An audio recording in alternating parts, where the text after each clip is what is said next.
Então, meus queridos, agora nós estaremos lendo a palavra para a nossa meditação na segunda carta de Paulo aos Coríntios, capítulo 12, versículo 9. Eu vou dar uma explicação antes propriamente de lermos, que este versículo é a resposta de Deus a Paulo. Porque Paulo tinha um problema que nós não sabemos afirmar o que era, mas ele chamou este problema de espinho na carne, era algo que tirava a sua paz, e ele orou pedindo a Deus que o libertasse, que o livrasse daquele mal. Mas Deus respondeu a ele que a sua graça era suficiente para a vida do apóstolo. Então nós vamos ler o versículo 9, juntos. E disse-me, a minha graça te basta, porque o meu poder se aperfeiçoa na fraqueza. De boa vontade, pois me gloriarei nas minhas fraquezas, para que em mim habite o poder de Cristo. Amém? Deus nosso Pai, Senhor do céu e da terra, Deus Todo-Poderoso, nós te glorificamos, ó Deus, porque o Senhor nos concede o privilégio de estarmos no teu santo templo, estarmos aqui, ó Deus, com outros irmãos, te adorando, cantando louvores, e agora, ó Deus, meditando na tua santa palavra. Nós te pedimos, ó Deus, que o teu Espírito Santo, com o seu grande poder, esteja, ó Deus, trabalhando em nossos corações psíquicos, nos dando capacidade de aprendizado, de assimilação, ó Deus, da tua palavra e do teu querer para as nossas vidas. Deus Todo-Poderoso, abençoa a tua igreja, Senhor. Tenha misericórdia das famílias, tenha misericórdia especialmente daqueles que estão enfermos. Ó Deus, socorre-os. Deus de toda graça, nós oramos, ó Pai, no nome santo de Jesus. Amém, meu Deus. Amém. Os irmãos poderão sentar-se. Nós estaremos meditando sobre o tema, o poder da graça. A maioria de nós, os evangélicos, já conhecemos o significado da palavra graça. Favor que não merecemos. Jesus Cristo é a graça de Deus em pessoa, a graça de Deus personalizada. Aliás, Jesus não é apenas a graça de Deus personalizada. Jesus é também a verdade em pessoa. Jesus é também a misericórdia de Deus em pessoa. Jesus é o amor de Deus em pessoa. Então Jesus, nele se concentra todos esses valores espirituais e eternos. A resposta de Deus à oração de Paulo foi: a minha graça te basta. A graça de Deus é a razão do Evangelho, é a razão da boa notícia de salvação.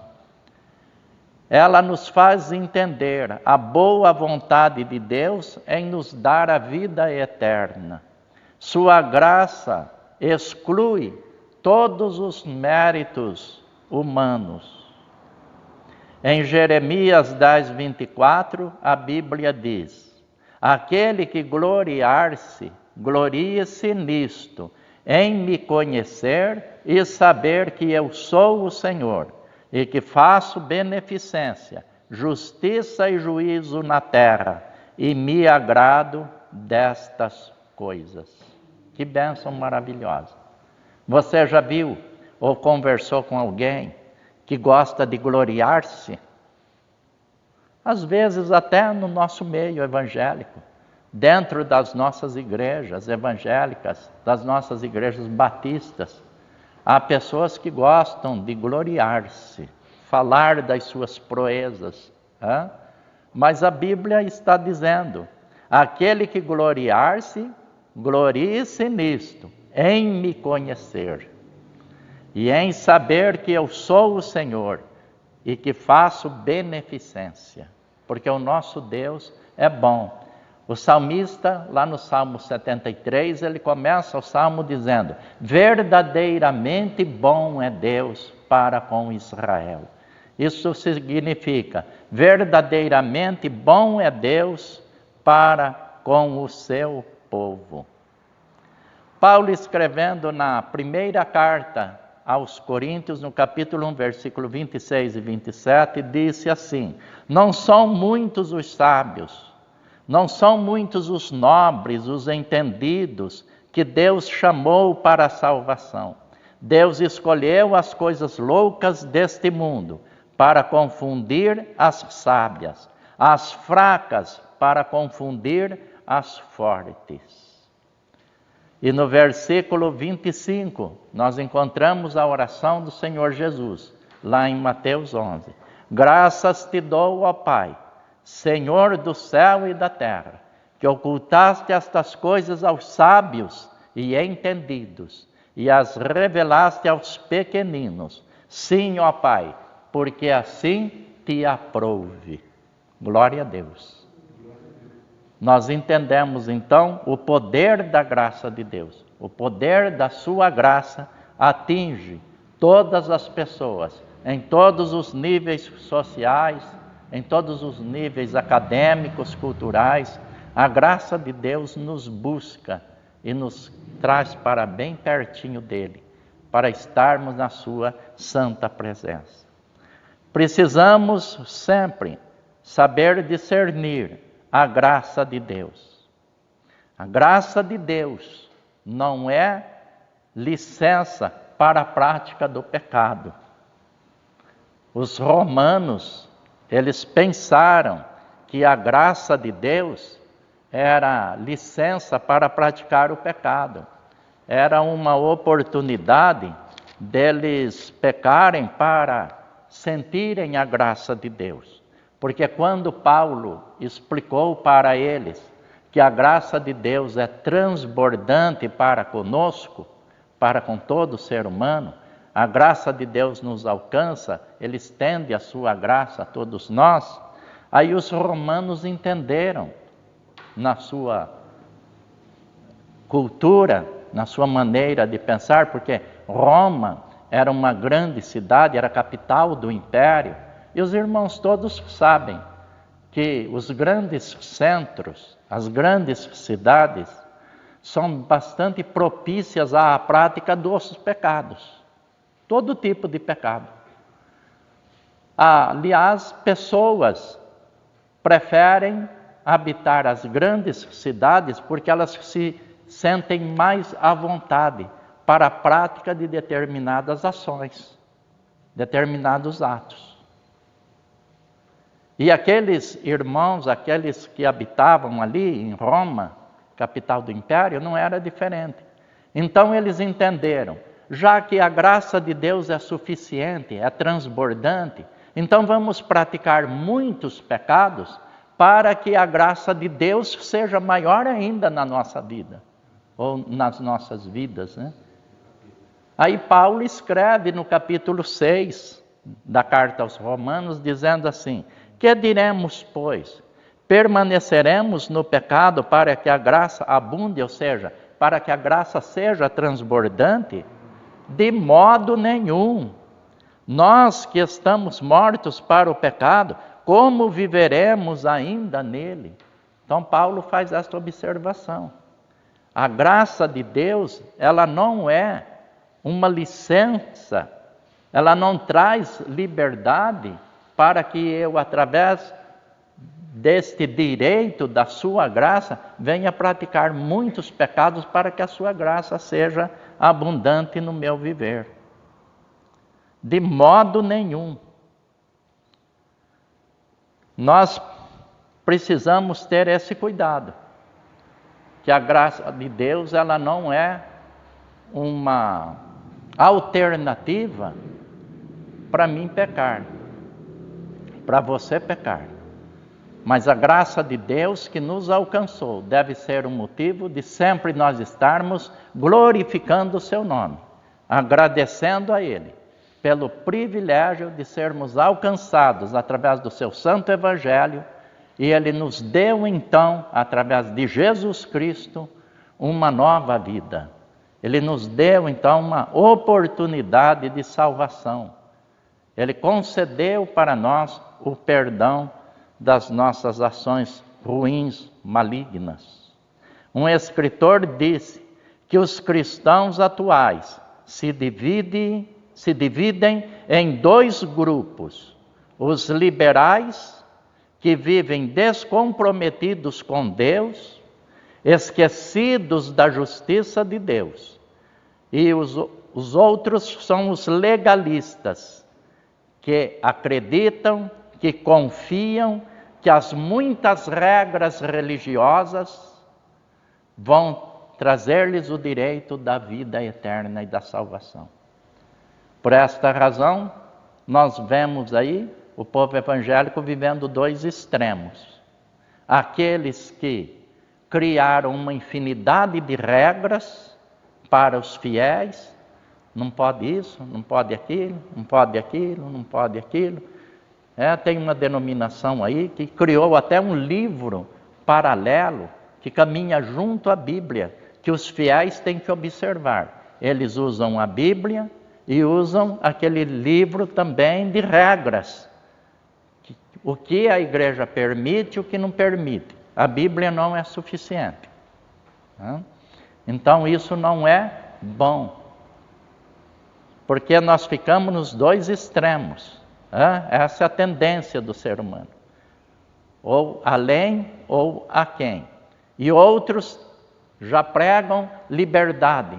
Nós somos salvos. Agora podemos viver como queremos. Eu já sou salvo por Jesus. Eu sou eleito. Eu sou escolhido. Deus me escolheu. Deus me elegeu. Sim, Ele te escolheu. Ele te elegeu. Jesus mesmo disse: não me escolhestes vós a mim, mas eu vos escolhi a vós. E vos nomeei. Olha aí. A nossa liberdade, ela é uma liberdade com responsabilidade. Porque Ele disse assim: vos escolhi, vos nomeei, para que vades e deis frutos, e o vosso fruto permaneça. Então nós temos liberdade em Cristo, outorgada pela graça infinita de Deus, mas é uma liberdade com responsabilidade. Somente quando reconhecemos toda a nossa insuficiência, todas as nossas limitações, nós buscamos então o socorro que vem de Deus. E aí nós somos fortalecidos na sua graça. O apóstolo Paulo aconselhou Timóteo: tu, pois, meu filho, fortifica-te na graça que há em Cristo Jesus. Ou em Jesus Cristo. Tu, pois, meu filho, fortifica-te na graça. Nós entendemos que a liberdade para o pecado não vai fortalecer ninguém. Aliás, vai trazer só prejuízo. Só vai gerar tragédia, consciência pesada e todos os demais males para a vida do crente. Então a graça de Deus, ela é poderosa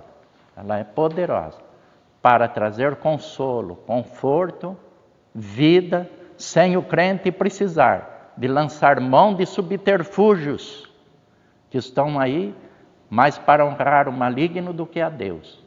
Se ele quer ter paz, alegria, esperança no coração, então busque com sinceridade a direção de Deus, a graça de Deus, e fortifica-se nesta graça, e ele será vencedor. Então Paulo está dizendo: tu, pois, meu filho, porque foi ele que evangelizou Timóteo, era o filho na fé, fortifica-te nesta graça. E Pedro, ele recomenda: antes crescei na graça e no conhecimento de nosso Senhor Jesus Cristo. Nós vivemos dias em que nós conversamos com pessoas entendidas, pessoas inteligentes, pessoas que nós podemos chamar de sabidas, pessoas bem informadas, mas limitadas. Sabe por quê? Porque não conhecem a graça de Deus. Elas estão bem informadas, conversam sobre N assuntos. Você pode abordar determinadas pessoas em vários assuntos, sociais, políticos, econômicos, enfim, uma infinidade. E a pessoa, ela tem assunto para conversar com você o dia todo. Em todas as áreas ela está bem informada. Mas precisamos nos informar sobre a graça de Deus. Crescer na graça e no conhecimento de nosso Senhor Jesus Cristo. Crescer na graça e no conhecimento, isso só pode acontecer se nós nos relacionarmos bem com o nosso Senhor Jesus Cristo. Tendo Ele como Senhor das nossas vidas. Domingo eu disse na mensagem que muitas pessoas querem Jesus como Salvador. Estão procurando Jesus como o Salvador. Mas se esquecem que Jesus deseja não ser apenas o Salvador nosso, mas Ele quer ser o Senhor da nossa vida, a quem nós devemos submissão, a quem nós devemos obediência. E o Senhor disse: o seu poder se aperfeiçoa na fraqueza.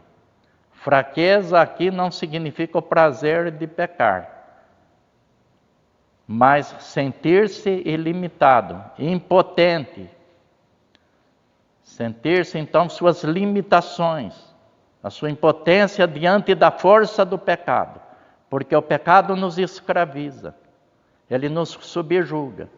E este sentimento nos conduz ao desejo de nos submetermos à vontade de Deus e de consagrar a Ele as nossas vidas.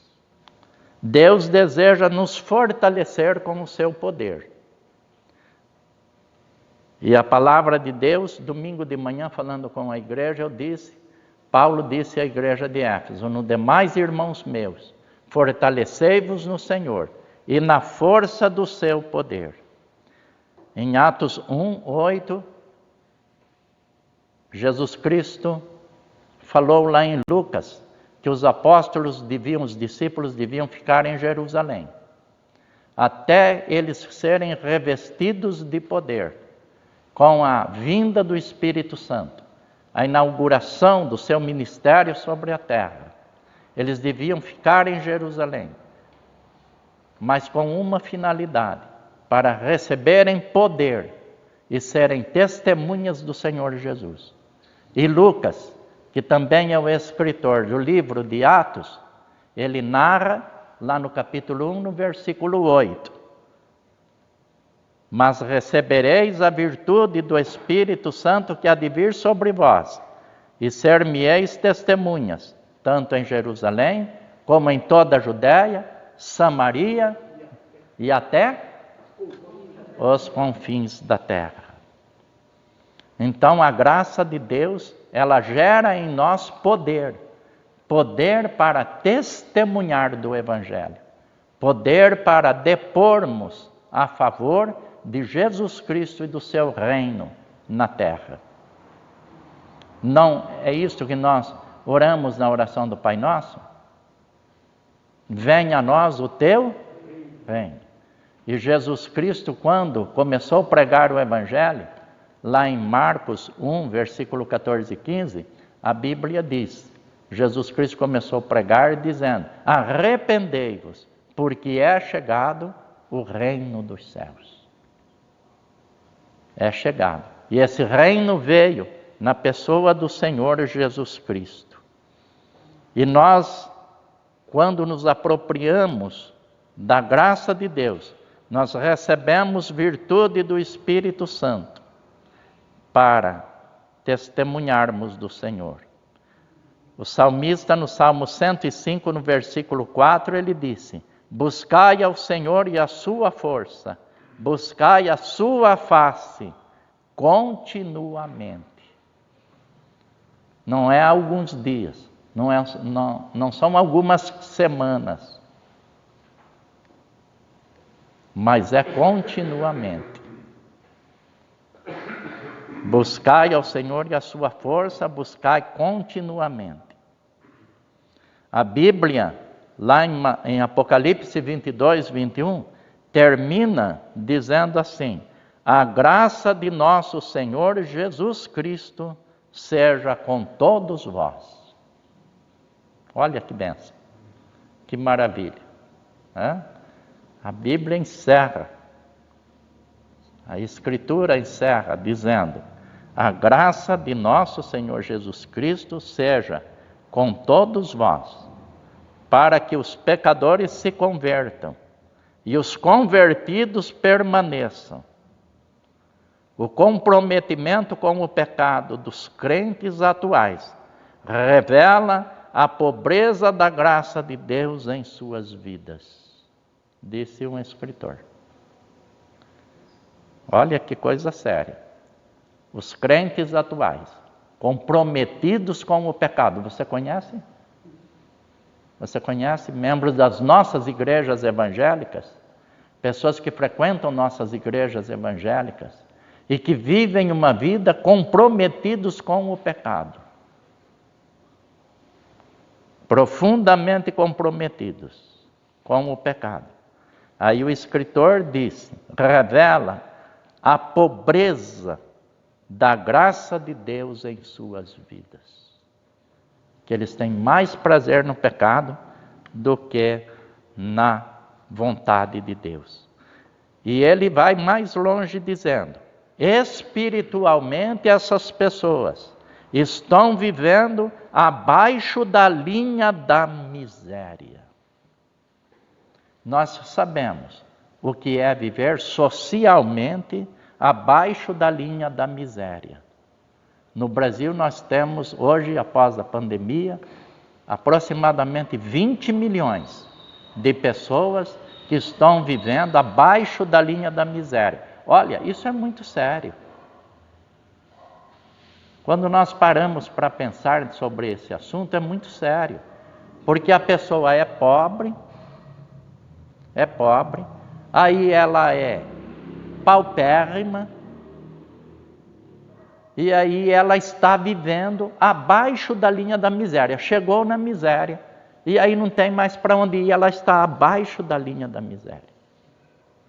E o nosso escritor aqui, ele disse, comentarista bíblico, ele disse que pessoas há, espiritualmente falando, nas igrejas, que se envolvem tanto com o pecado, com a corrupção, com a propina, com a desonestidade, com a imoralidade, e estão enchendo os templos, as igrejas, porque estão em busca, às vezes, de pura satisfação dos desejos, do dinheiro, da saúde, da prosperidade, e se esquecem do espiritual, que começam a viver abaixo da linha da miséria, espiritualmente falando. Então, que nós possamos ter entendido que a graça de Deus deve nos bastar. Ela é suficiente. Há um hino que diz, né? Ela é suficiente para mim. Graça de Deus. Vamos orar? Encerrando este momento de meditação. Deus nosso Pai, Senhor do céu e da terra, nós te agradecemos, porque, ó Deus, quando nós sentimos nossas limitações, nós sentimos, ó Deus, o quanto nós somos dependentes da tua bondade, do teu poder, da tua misericórdia. Somos carentes, ó Deus, da tua consolação. E podemos ouvir, ó Deus, o que Paulo ouviu. A minha graça te basta. E sabemos, ó Senhor, que o Senhor falou isto a Paulo, com o objetivo de nos atingir em pleno século 21, de atingir os nossos corações com a tua mensagem, para dizer a cada um de nós que a tua graça é suficiente, Senhor. Ajuda-nos, ó Deus, a vencermos o desejo de pecar. Ó Deus, nos auxilia, Senhor, para que nós possamos ter prazer, sim, na meditação da Tua palavra, na oração, na frequência aos trabalhos da igreja, na participação. Ó Deus, tenha misericórdia da Tua igreja. Desperta o Teu povo, Senhor, para que haja um verdadeiro interesse de estarmos glorificando, Te adorando na beleza da Tua santidade. Mais uma vez lembramos dos que estão enfermos. Cura-os, liberta-os, ó Deus. Conforta-os, consola-os, Senhor. Devolva, ó Deus, a bênção da saúde física. Ó Deus eterno, nosso Pai, cuida dos Teus filhos, Senhor. Cura-nos e alegra o nosso coração. No nome de Jesus, amém. Amém.